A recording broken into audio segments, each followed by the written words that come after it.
We were coming home the other night, and he had been listening to Glad.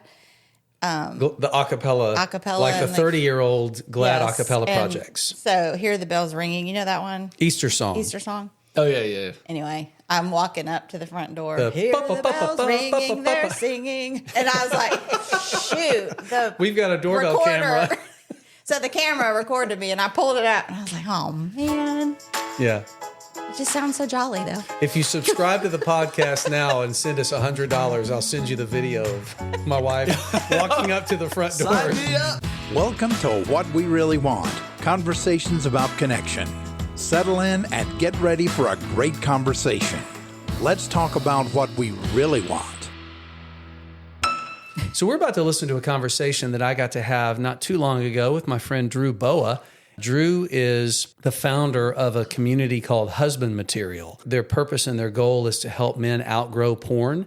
And I got to know Drew a few years ago, gosh, probably now 5 or 6 years ago, as far as philosophical alignment and purpose behind what we do. Man, it's just right down the line. We see brokenness and recovery very much the same way that Drew does, and it's been great to develop a friendship with him. But, Hun, I know that you were just talking with someone recently who had some overlap with Husband Material and had some really great things to say, right? Well, yeah, there is actually a Facebook group that I'm in. Somebody was actually asking about if anybody knew about Husband Material. I don't think I read one comment that was not positive. Bobby, I know you weren't with me when I recorded it, but you got to listen to the conversation. I was just curious as to what stuck out for you. The thing that really stuck out to me is just how down to earth and real he is. Like kind of like you said, just being transparent. I mean, he just sounds like another guy, and he's just his whole idea of what you already said about outgrowing porn and how realizing that early on porn actually was a solution that he was looking for to help cope with the things that he was going through. And then he kind of learning, part of recovery is learning how to outgrow that and realize that there's something deeper that he wants and something better. Mm-hmm. So yeah, you call it down to earth. I just think that Drew is one of the kindest people that I have gotten to know in recent years. And we're going to have a great conversation where we kind of talk about encouragement, but more specifically, Drew prefers affirmation and blessing, and you'll find out why that distinction is important to him. So we hope that you'll enjoy this conversation with Drew Boa. So I'm talking to you. I'm in Birmingham, and you're in Colorado Springs. Colorado Springs. Yeah. And you were just telling me before we started what you did earlier today. I did. I climbed the Manitou Incline, series of 2,744 steps that go up 2,000 feet in 1 mile. And it was just glorious. It's probably my favorite thing to do here. Overachiever. In some areas. Yeah, that sounds amazing. I bet it was just gorgeous. I've been to Colorado Springs, and anywhere you turn, it's just beautiful. Well, man, so that's what my soul needed. Yeah. Drew, as we're getting ready to start talking, I've really been looking forward to our conversation just as I've gotten to know you over the last few years. I always love when we talk. You've been kind to have me on your podcast a couple of times, and so now it's really exciting to be in the other direction. So I'm going to start the way that we always do and just asking you this question. What do you really want out of our conversation today? I want to hang out with my friend Greg, and I also want to offer affirmation and blessing as a part of this episode about affirmation and blessing, and not just to talk about it, but to do it as well. When I heard you say those two words just now, I felt something when you said affirmation and blessing. And I'm just imagining what others who are listening to this might be thinking and feeling as they even hear those words. And so I'm really looking forward to diving into more of what that looks like, what that feels like, why that's so important. And I really can't wait, but actually I'm going to wait. So I'm going to make them wait too for a few minutes because I want our listeners to know Drew Boa. And so some people listening already know very well who you are, but others don't. And so just take a minute and talk to us a little bit about you and, where you live, your family, where you're from. Just help us get to know you a little bit. Yeah, I live in Colorado, but I have moved around for most of my life between the United States, Puerto Rico, Mexico, and Canada. It's a big part of my story. And growing up in between worlds, I often felt on the outside, disconnected, making friends, leaving, losing friends, never fully belonging anywhere. And yet I fell in love with Jesus and had this really amazing relationship with God, yet also a relationship with porn that I couldn't stop. And so I hated porn, but I couldn't stop using it. And really the core of that was a sexual fetish for braces that developed when I was 13. And when my family had the most horrible move, we moved away from my favorite place and we went to my least favorite place. And right around that time I was hitting puberty, and my brain really imprinted on the other girls in my class, especially the ones who had braces. And that's a lot of my fantasy life has really revolved around that. And so I never really reached lasting freedom from porn until I finally discovered what was behind that. And wow, what a big breakthrough that was. So I have a question about something you said a minute ago. You talked about you fell in love with Jesus, you found Jesus, and you also found porn. Who did you meet first? Oh, that's an interesting question. It was around the same time when I was 13, when I was 14, because my whole world fell apart. And I was so alone and empty, and I retreated into my bedroom, locked the door, and spent most of my days playing video games and looking at my version of pornography. And so in that hell, these two saviors came into my life. You know, how conflicted, they were competing against each other. How conflicted would that be for someone at that age? Yeah. That must have been so confusing. Yeah, it was. I mean, particularly when I tried to stop. When I tried to get rid of the porn and the sexual fantasy life, the masturbation, I couldn't. It was very alarming. Like, what is this? Am I addicted? I was just a teenager. There was a dynamic which I couldn't understand back then, but now I can see. Now I can see that although I had this great spiritual relationship with Jesus, porn was really an emotional savior for me. And so it makes a lot of sense why it stuck around for a long time.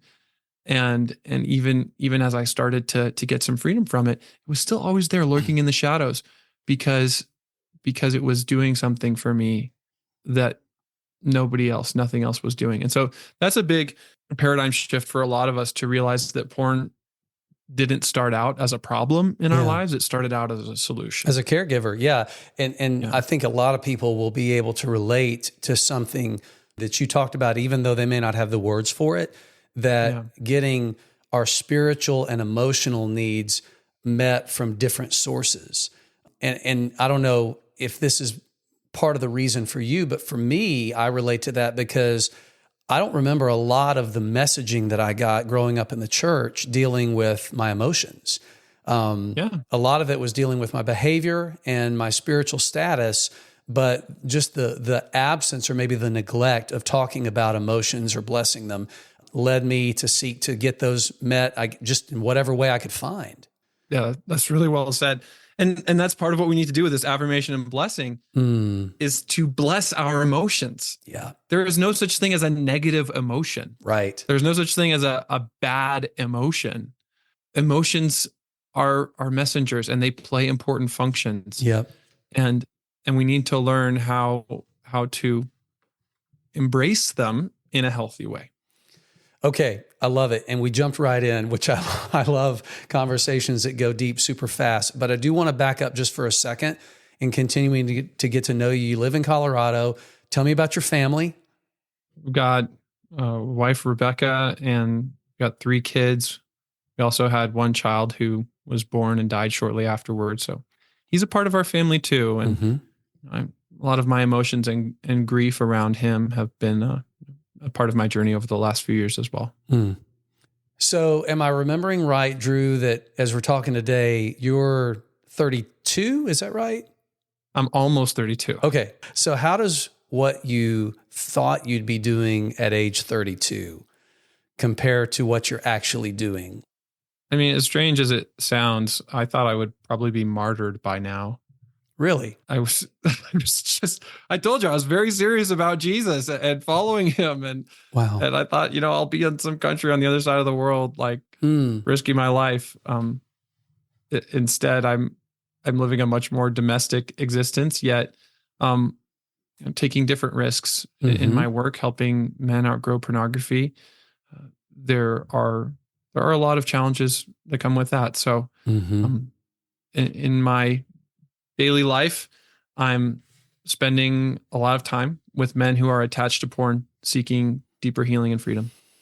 Yeah, talking about taking risks in a more seemingly domesticated existence. I mean, one of the things that you said very early on is like right off the bat in sharing some of your story, you referenced your sexual fetish that you discovered and probably had much more understanding of far later, but a fetish for braces. And that I know that is something that you've talked about a lot. And you and I both know that the more we talk about something, the easier it gets to talk about and the less risky it feels. But like just coming right on somewhere and publicly just kind of talking about a fetish, that's a kind of risk that probably a lot of people listening couldn't imagine ever finding one person in the world that they could take that risk with. Yeah, it's scary. It's terrifying to talk about that kind of thing. And yet it's also liberating. When you open up and the response is not condemnation or criticism or shame, but affirmation and blessing. Right? There we go. Yeah. And it's the risk is the price of admission, right? I mean, you can't get the reward without taking the risk. Yeah. There's just no way around it. And I'm really glad, because if we could get the reward without the risk, I don't think it would mean very much. Yeah, it would be nice in a way. Yeah, I don't know. I wonder if we would be able to appreciate the real blessing that it is to flinch preparing for somebody's rejection and then have them bless us instead. Yeah. There's something about that contrast of what could happen and then what does happen that I think is really important. Yeah, and it's really not unique to me. I think everyone experiences unwanted sexual attraction at some level. We just don't always talk about it or admit it to ourselves. But as we're often dealing with issues of sexual brokenness, it's never generic. There are always very particular types of porn or very specific sexual things that do something for us. Yes. And that's not just for people who are addicted. That's just basically virtually everybody. Yeah. And I think that's an important thing to call out, because in what we do, that's one of the biggest obstacles to people connecting with a community like ours, because there's a whole lot of reticence to say I'm an addict, because I don't want to be an addict, right? And I'm not sure if I am. And the thing is, a lot of people I talk to, I'm like, I'm not sure if you are either. There are some assessments that can give you some clarity on that, but it's not really about that fuzzy line of pre-addiction or addiction. It's about, what am I looking for this to do? And that's something that I think virtually everybody can relate to. Yeah. So one of the things that you have done is start a community. It's been a few years now, probably 4, 5, or 6 years since Husband Material Community got started? It started 4 years ago. Okay. So started in 2020 when there was nothing else going on in the world. So, well, it started the same month as COVID. Yeah. So right when everybody was needing to retreat from a lot of in-person activities and looking for more community online, it was perfect timing. And yes. And I think we've built a really unique community. You can find it at husbandmaterial.com. Yeah. And it's specifically for Christian men outgrowing porn. Well, thinking about the timing of it, it really is perfect and poetic and beautiful that at a time when people who already were struggling with isolating behavior were forced, whether they liked it or not, to isolate more. And, here people are going online out of necessity or out of escape. Prior to COVID, was this something you already had planned? I was already dreaming of a world that didn't exist yet. And by God's grace and with a lot of help, we are creating that world. Mm. A world where deep healing and connection, even in some of our darkest secrets, is normal Mm. and available to everyone. You said that you had a dream about a world that didn't exist, and then the world that we were in changed. So how quickly did that impact kind of your next steps? And how quickly did this vision for what turned into Husband Material Community take shape? Very quickly. I mean, I wasn't sure if I'd be able to support my family financially, but that hasn't been a problem. Mm-hmm. It's been great. I mean, most of what we offer is free. And so I took a redemptive risk in putting myself out there and creating this thing. And now it's been phenomenal to look back on, and exciting to see what's next. Yeah. How do you explain how fast it grew? Well, first off, tell us how quickly it grew. And then just tell me a little bit about what that was like. Did you have expectations? How did what happened in that first year compare to what you might have expected? It blew my mind. I was not expecting it to grow as quickly as it did. I'd say it's really leveled off now, but especially during that year of COVID, I mean, it was a lot more difficult for people who are trying to get free from porn or unwanted behaviors. That made it a lot more difficult, yet also made what I'm providing a lot more appealing, because people can't go to their in-person counselor. People can't go to their in-person groups. So they're looking for online help. And so that enabled this thing to really take off around the world. We've got students around the world, and mostly in the United States and Canada, but I don't know the exact numbers, but I know it doubled at one point, and then it doubled again. And that's not to say that, somehow this was like prosperity, but that we're onto something here. We're onto something that's needed. And I love collaborating with you because we have so much of the same heart. What are some of the things that revealed themselves that Husband Material was onto as it was forming up? I guess what I mean by that is, what are some of the common topics and subjects, things that kept being talked about that revealed themselves as, this is what we're onto. This is what people are looking to connect on. One would be radical vulnerability. Probably just hearing me share a little bit of my story gives you a taste of that. And then the way that we train men to respond.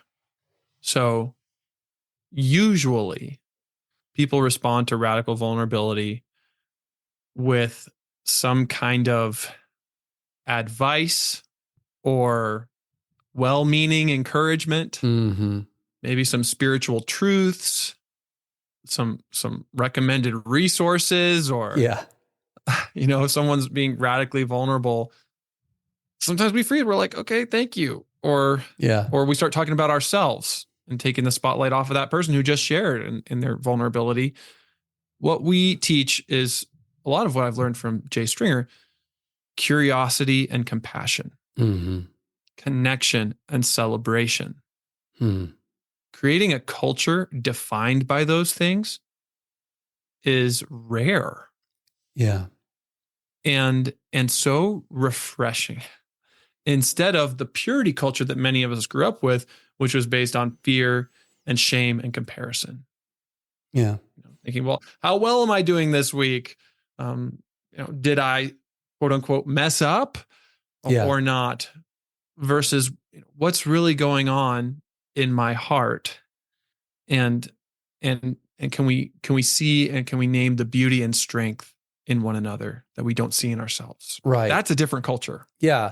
And is it so rare, do you think? Is it too simplistic to say it's rare because it's so opposite from what most of us have heard and are used to? Or do you think it's more than that makes it rare? It goes against the typical evangelical accountability approach. It also goes against these cultural ideas of what it means to be a man. Mm. Don't cry, don't feel, don't need. don't have needs, right? So we're going against all of that. Yeah. Well, and also too, I think it's got to connect with deep fear that people have, because even if you start talking about vulnerability, if that's not something that you've done or seen, then gosh, I would hope with everything in me that it would go well, but I'm so terrified of how it would feel if it doesn't. Yes. I mean, when you're vulnerable, you are woundable. Yes. That's basically what it means, right? Yeah. Yeah. The Latin root vulnus means wound. So that's actually a level deeper than being transparent.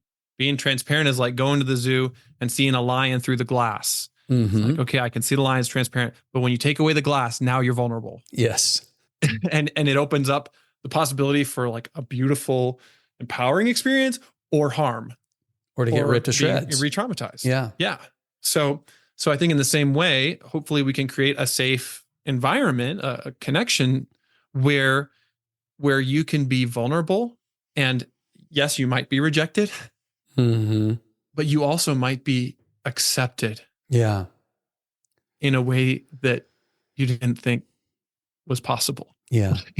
And I was even mentioning people who don't have any kind of a framework or a history of vulnerability, but maybe even harder than that would be people who have tried vulnerability in the past and it didn't go well, and it wasn't honored, it was attacked, it was fixed. And so why in the heck would I want to try that again? Right. Whether in a church setting or even in some counseling settings. Yeah. Sadly, that can happen. And, it can happen in my community too. We're not immune, but I think that it's important to find people who are at least going in the same direction. Mm-hmm. Yeah. So this is a really broad question. So answer it however, whatever comes to your mind. But what are some of the things that have really stood out to you as you've seen the community grow? Even now, as you said, it's leveled out, but there's been some people I know that have been very consistently involved pretty much from the start. What are some things that you've noticed that have really stuck out to you and been significant about husband material community? One is the power of story. So when you are struggling with something, whether it's a fantasy, an attraction, a behavior, or just an overwhelming place where you feel stuck or something, there's always a story behind it. And it always makes sense if we can understand that story. When we tell our stories, when we relate to each other in the sacred ground of our stories, there is no unequal ground. It's not like, oh, this person's so far ahead of me, or I'm doing so much worse than this other person. No, we all have a story. And instead of the typical accountability approach, which is about comparison, like, how am I doing this week? When we take a story-centered approach, instead of comparison, it creates connection. And that's what this podcast is all about. Right. So with that power of story, we're doing a challenge this next month in the husband material community, having people share a story from their life every single day. So every day you get a new story, and people are opening up about some of the things maybe they've never told anyone before. And that is an opportunity to be loved. Something that's occurring to me right now that I love about that is, with them knowing about that challenge, they have some time to think about it. They've got some time to prepare and make decisions and exercise agency. Like, I'm ready to share this, I'm not ready to share this. And they get to choose, which in and of itself has got to be kind of empowering. Yes. To have a say. You always have a voice and a choice. Yeah. About what you share and what you don't share. Yeah. Thinking about story, I'm wondering if you have, and if so, how often you have experienced people with this objection to really diving into their stories. Some version of, it doesn't matter why I did it, I just need to stop it. If I try to get all twisted up in why it happened, then I'm just looking for somebody to blame. I'm looking for an excuse. Is that something that you run into? Because it's something I hear pretty regularly. Like, it doesn't matter why I did it. I just want to know how to stop doing it. I think most of the guys I talk to are just really desperate. Mm-hmm. And they've tried so many things that did not work for them, or that only got them so far. And so for the most part, they're very open to doing something new. Yeah, I guess, you know, maybe one objection I might get is like, hey, I've already done story work. I know where it all comes from. Yeah. I think that maybe one of the trends in people that I hear that from, it's more from married men than single men, because their behavior has really hurt another person. And a lot of times out of her trauma, when they're trying to kind of fill their wife in on the things that they're learning, she'll say, it doesn't matter why you did it. I don't care why you did it. You know, you just shouldn't have done it. And so it could be the repetition of that kind of a message. Yeah. And we need to be very clear that understanding our story provides insight, but it's not an excuse. Mm-hmm. And when we look at our stories, it's not about blaming others. Right. It's about naming what's true. Yeah. And most of the men I meet with would say that their struggle with porn is all my fault. 100% to blame.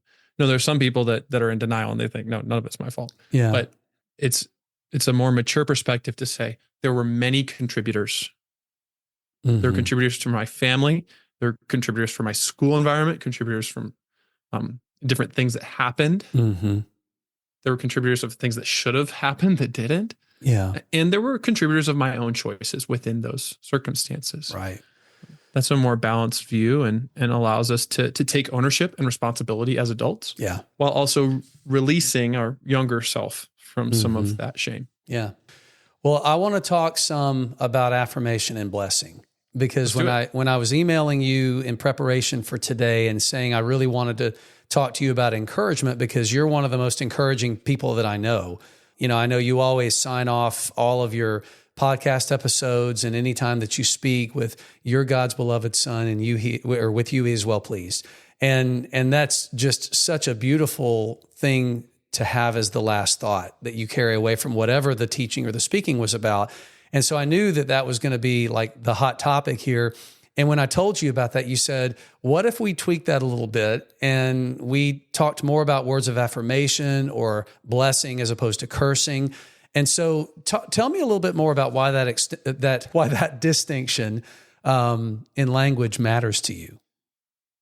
It matters to me because sometimes well-meaning attempts to inspire and motivate our friends who are with us on this journey can unwittingly just fuel toxic positivity or feed the cycle of shame. So if encouragement means sharing a Bible verse or just telling you what I think you should do, even if it's something like, hey, don't give up, keep going, or you got this. Yeah. Sometimes that can feel hollow. Yeah. Or fake or unhelpful. Like, don't you see how hard I'm already trying? Now you're telling me to do something else? Yeah. Oftentimes we should all over ourselves. When we're struggling with something, oftentimes we're the harshest critic in our life. Yeah. And then when people say those things, it's just repeating things we've already been telling ourselves a lot of the time.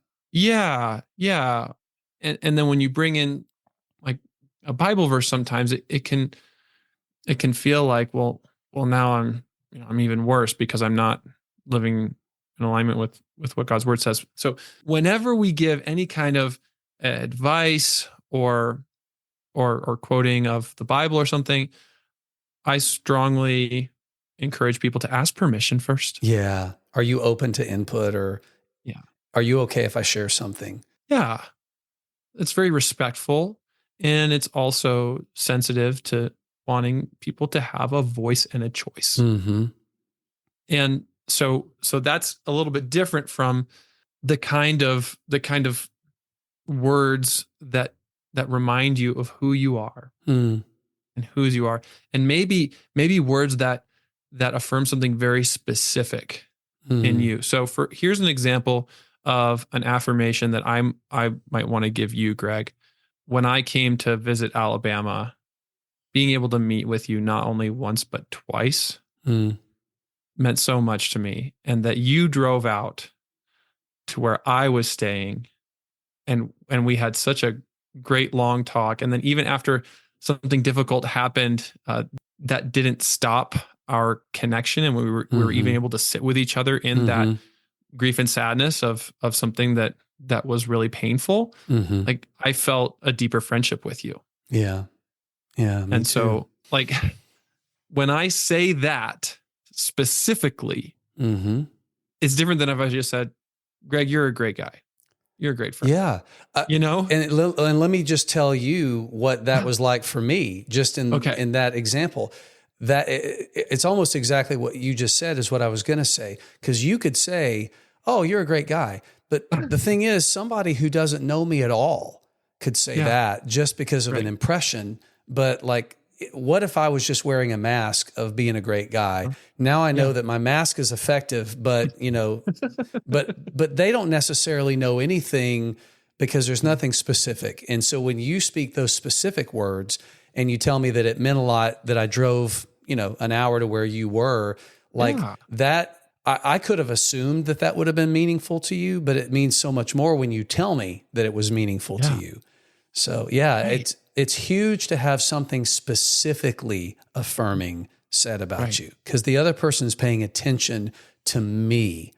And that's not something that a lot of us are used to, at least not in positive things. And so for you to drive all that way showed me how much you value our friendship. And then I also felt like I saw more of the strength of being connected to you when we went through something difficult right after that. And so not only naming, the specific evidence of what I'm affirming to you right now, but another thing that takes it a level deeper is to then affirm the heart behind it. Like, to affirm what's underneath that. So Greg, with the story I just told, to me, it shows your self-sacrificial love and also who you are as a pursuer. This is my favorite episode ever. Thank you. Yeah. I'm thinking right now about people who are listening and they're like, well, I want to do that. Like, I want to be able to do that in other people's lives, but like, I'm afraid of saying something stupid, and I know that sometimes when there hasn't been the discipline or the practice consistently of seeking those types of ways to affirm people, it can be kind of like, it can be anxiety inducing to say, what if I do say something wrong?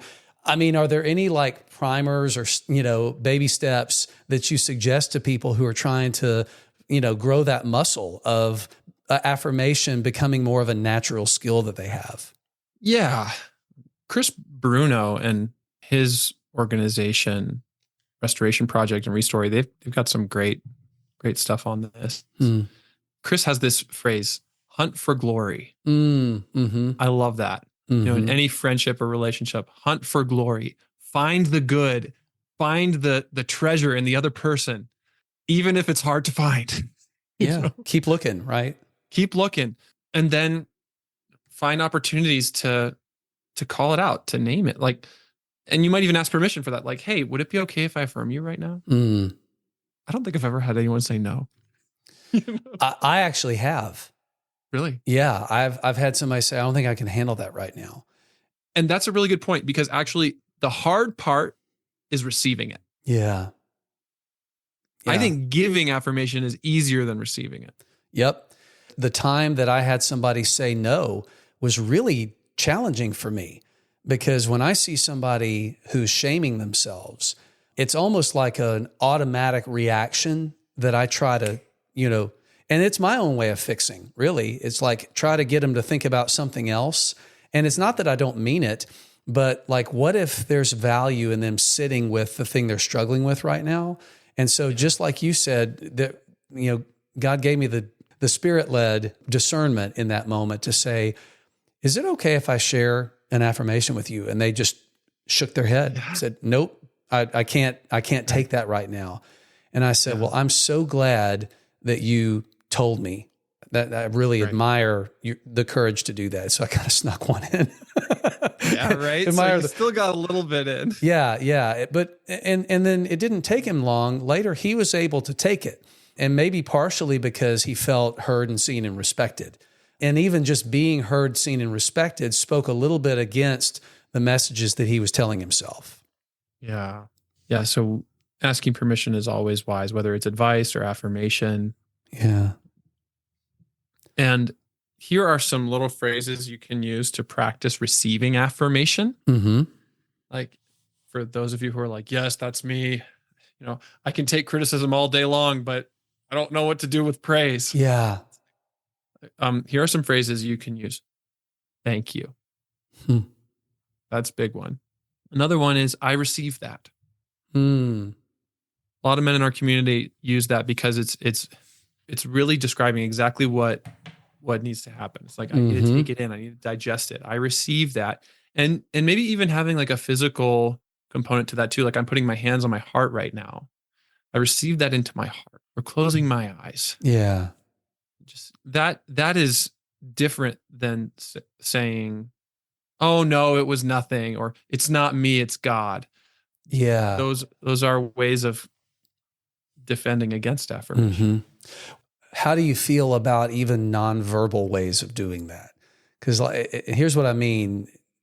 Sometimes when people, like in coaching sessions or at our intensives, have been sharing something maybe for the first time, maybe something that they felt deeply shameful about, their heads automatically go down.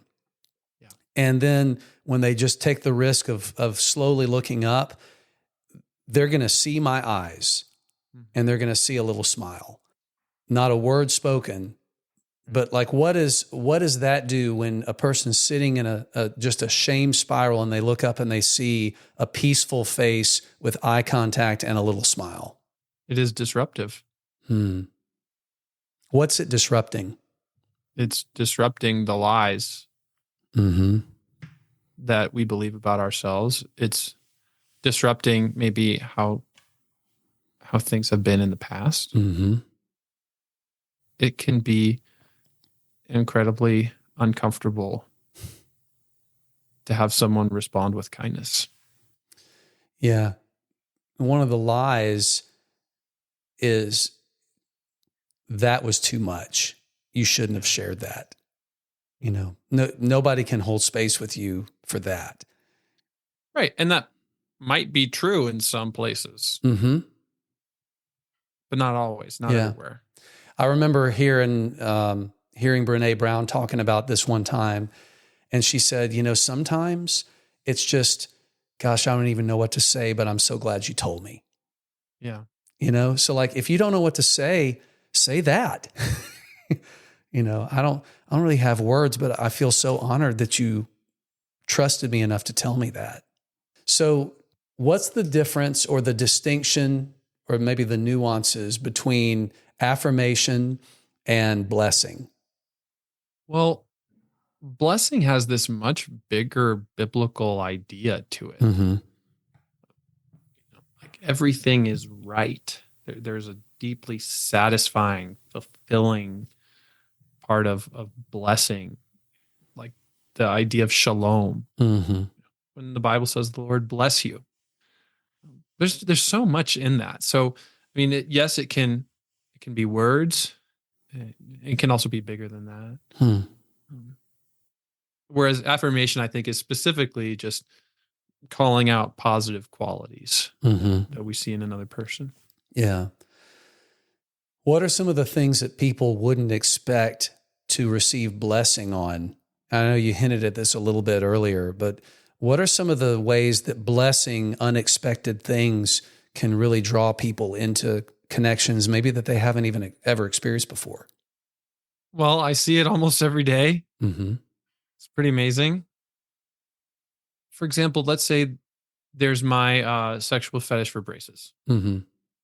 At the surface level, that is very sexually arousing for me. And we all have a specific arousal template. Women, men, teenagers, older people, there's an endless variety of whatever's arousing. But in my case, the arousal is for the braces, but underneath that, there is a desire.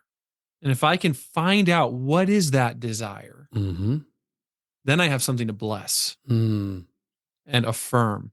So just today, somebody was talking about a sexual fantasy that felt very naughty. And I said, that naughtiness is a very common element of sexual fantasies. It creates excitement because when you're naughty, you're throwing away all obligation. And obligation is the opposite of excitement. So the arousal was for the naughtiness, but the desire underneath that was good. It was for delight, for excitement. I can bless that. That's good. God created us for that.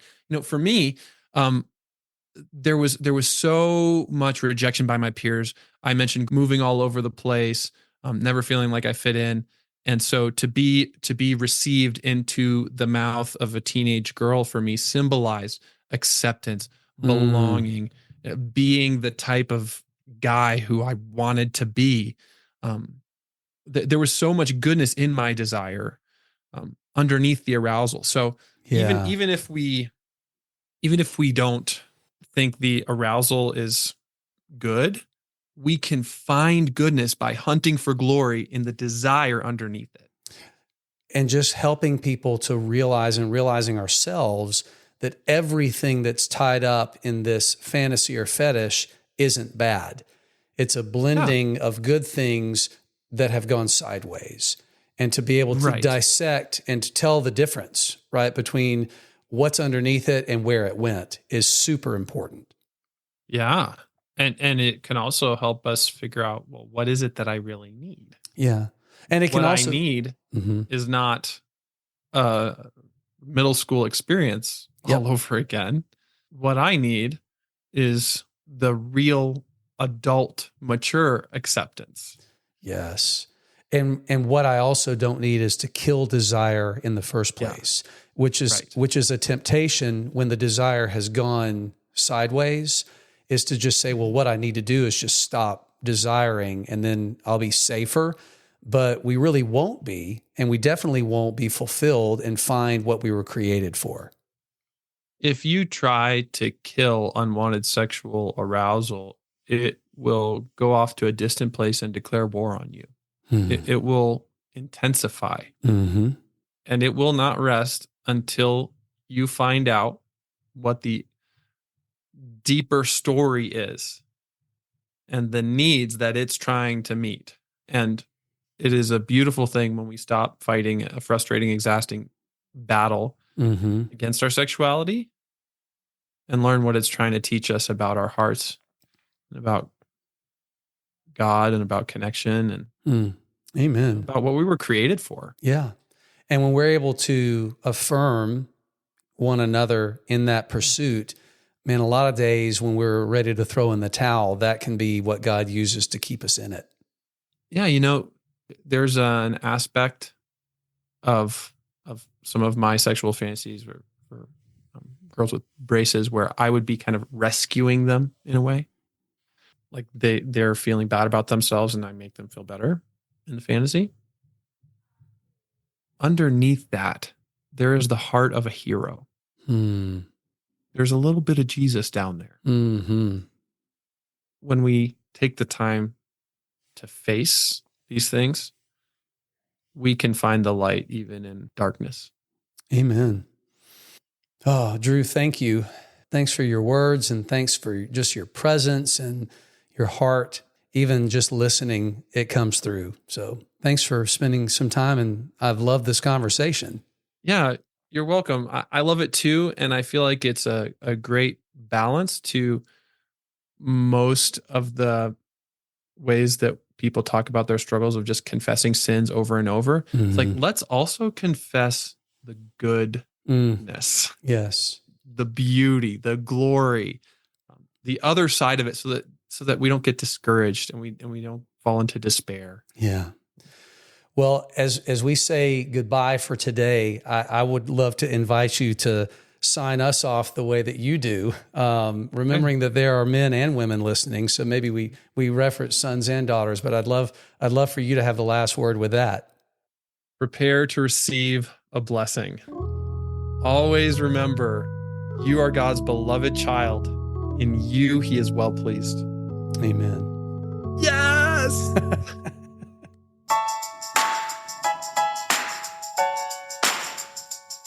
Well, there you go. What a great time talking with my friend Drew Boa. You can see why I enjoy spending time with him. He is just such an uplifting, affirming, blessing person to know. And he means it too. I mean, that's the great thing. That's why so many people have just really benefited and been blessed by getting to know Drew and by being a part of Husband Material. If you are interested in finding out more about the Husband Material community, I would just encourage you to go to husbandmaterial.com. And if you are listening to this episode on the week that it first goes online, which is July the 9th, 2024, this is something you'll want to pay attention to. One of the offerings that Drew has through Husband Material is something called Husband Material Academy, which is a deep dive into a lot of the backstory issues that contribute to unwanted sexual behavior. And he's going to do a one-day workshop where you get a quicker version of all of the content in a one-day format.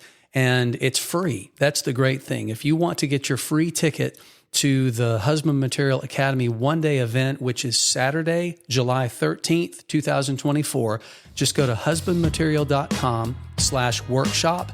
It's well worth checking out if you are a man who is looking for some help in dealing with unwanted sexual struggles. So thanks again for listening. We will have another episode going up in a couple of weeks, and we hope that you will be back to join us as we have another great conversation talking about what we really want. We'll see you next time.